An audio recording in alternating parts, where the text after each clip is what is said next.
Varela Jonas 71@gmail.com, Jonas Varelão na internet, no YouTube, Varela Show na Rádio FM Benfica, nosso programa de variedades, das 10h10 da manhã até o meio-dia, das segundas às sextas-feiras. Seja bem-vindo. Hoje nós continuaremos a nossa tarefa atual, no momento, nosso trabalho, que consiste na leitura das explicações da Bíblia Sagrada em todos os seus capítulos, versículos, todos os seus livros, capítulos e versículos, as explicações, incentivando assim a leitura da Bíblia Sagrada para todos nós. Então nós chegamos aqui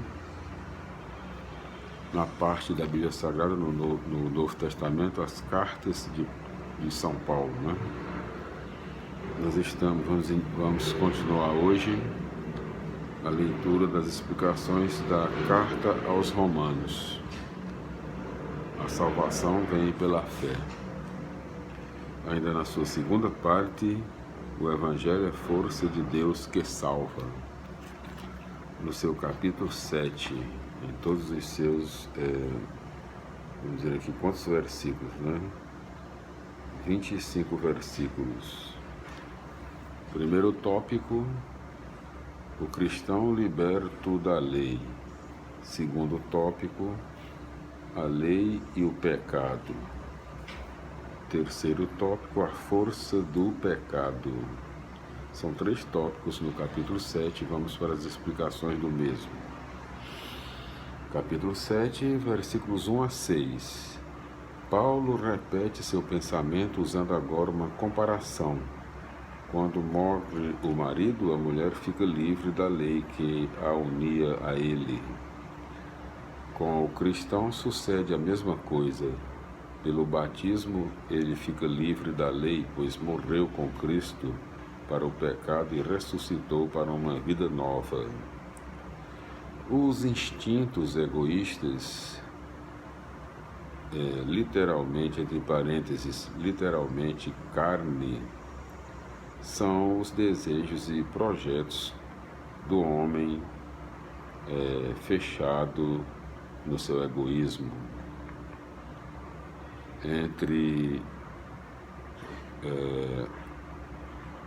O seu egoísmo, fonte de todos os pecados, e a vida do homem voltado para si mesmo, colocando tudo a serviço dos próprios caprichos e interesses. Daí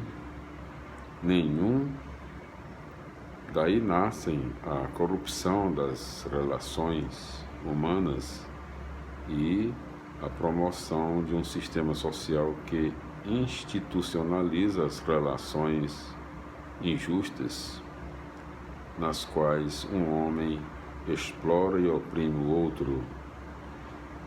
O regime novo do espírito é bem o contrário. A exemplo de Jesus Cristo, o homem não vive mais para si, mas para Deus e para o bem do outro. O projeto de Deus, que é justiça e fraternidade entre os homens, torna-se o projeto de uma nova ordem social, e esta supera o sistema injusto. Versículos 7 a 13. A lei de Moisés é santa, justa e boa, porque a sua finalidade é corrigir os erros de uma sociedade injusta e assim produzir sociedade nova. Como tal, porém, ela só pode prescrever isso e proibir aquilo sem eliminar o egoísmo, o pecado que é a raiz da estrutura social injusta.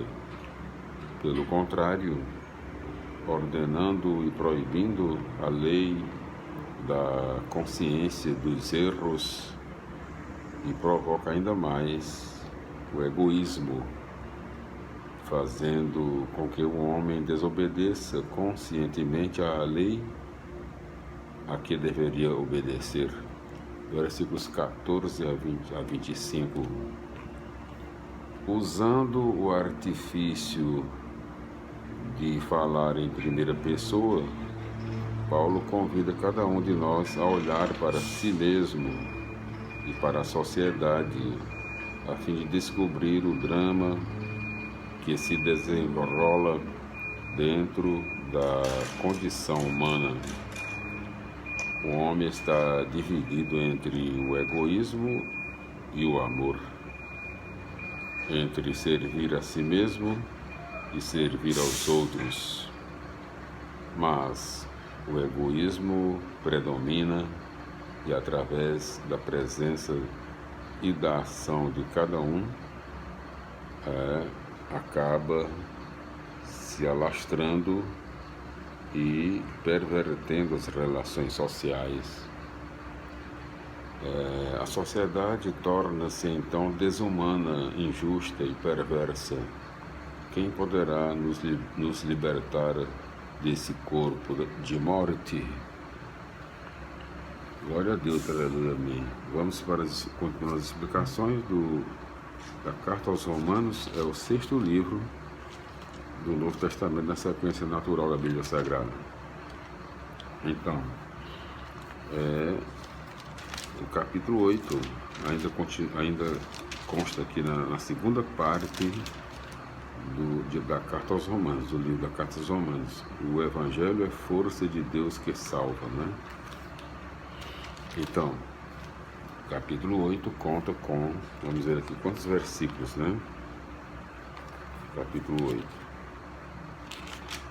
Então, são 39 versículos, exatamente.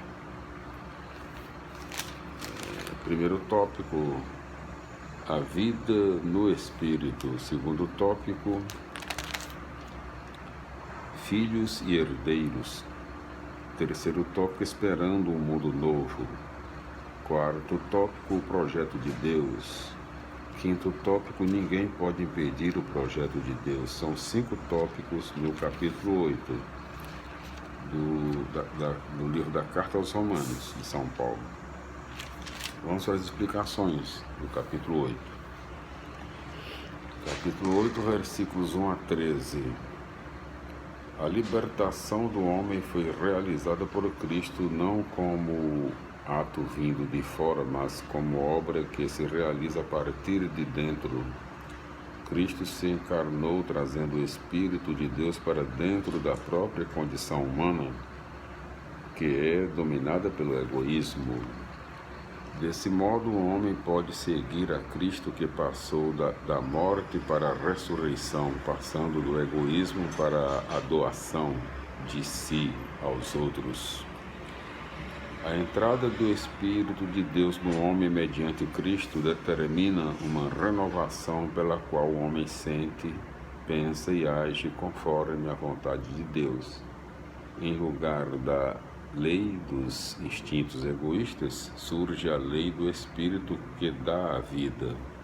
Trata-se de um novo dinamismo interior que, com a própria força de Deus, liberta o homem da tirania, lei do pecado e da morte. Em lugar do pecado, o egoísmo, que determina o ser e a ação do homem, existe agora o Espírito ou amor. Em lugar da morte, existe a vida. A unidade entre querer o bem e realizá-lo é recomposta. A situação desesperadora do homem é superada. Com isso, as relações sociais podem ser refeitas e a estrutura social injusta e opressora pode ser superada. Então, vamos seguindo aqui as explicações do capítulo 8, né? Vamos ver aqui, versículos 14 a 17. Contrapondo-se ao egoísmo, a ação do Espírito cria um novo tipo de relacionamento dos homens entre si e com Deus, a relação de família. Agora podemos chamar a Deus de Pai, pois somos seus filhos. É isso, e isso é a base para as relações sociais recompostas. O clima de família se alastra porque todos são irmãos. A herança prometida por Deus aos que são guiados pelo Espírito consiste em participar do reino. Mas isso implica a seriedade de um testemunho como o de Jesus Cristo. Versículos 18 a 27. A luta contra o egoísmo é possível para aqueles que entram no âmbito do Espírito. Essa luta não terminou, mas está em contínuo processo. Vivemos na esperança de conseguir a vitória final. Esse anseio é universal e se expressa nos clamores da natureza e do homem. A natureza espera ser libertada do uso egoísta para ser partilhada e colocada a serviço de todos. Os homens esperam ser libertos de toda a exploração e opressão que escravizam seus corpos, a fim de sempre mais se projetarem gratuitamente a serviço dos irmãos. Entretanto, a salvação plena é uma realidade futura e inimaginável.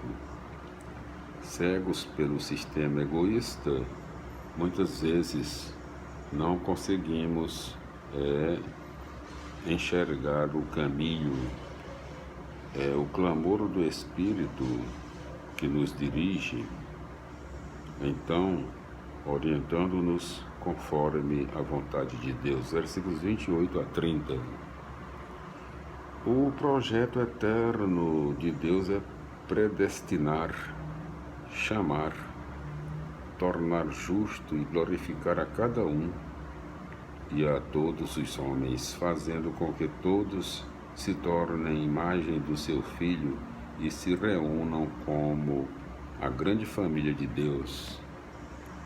O projeto não exclui ninguém, mas o homem é livre. Pode aceitar ou recusar tal projeto, pode escolher a vida ou a morte, salvar-se ou condenar-se. Versículos 31 a 39. Com o amor de Deus manifestado em seu Filho, nada mais temos a temer, nem dificuldades, nem perseguições, nem martírio, nem qualquer forma de dominação. Nada poderá desfazer o que Deus já realizou. Nada poderá impedir o testemunho dos cristãos. E nada poderá opor-se à plena realização do projeto de Deus. Glória a Deus, aleluia, amém. Felicidades, meus irmãos. Voltaremos no nosso próximo vídeo com a continuação das explicações da carta aos Romanos, carta de São Paulo aos Romanos, o 6º livro do Novo Testamento na sequência natural da Bíblia Sagrada, né? No seu capítulo 9, já na terceira parte da carta aos Romanos. Fidelidade de Deus e incredulidade de Israel. Capítulo 9, no próximo vídeo. Glória a Deus, aleluia, amém, felicidades, até lá.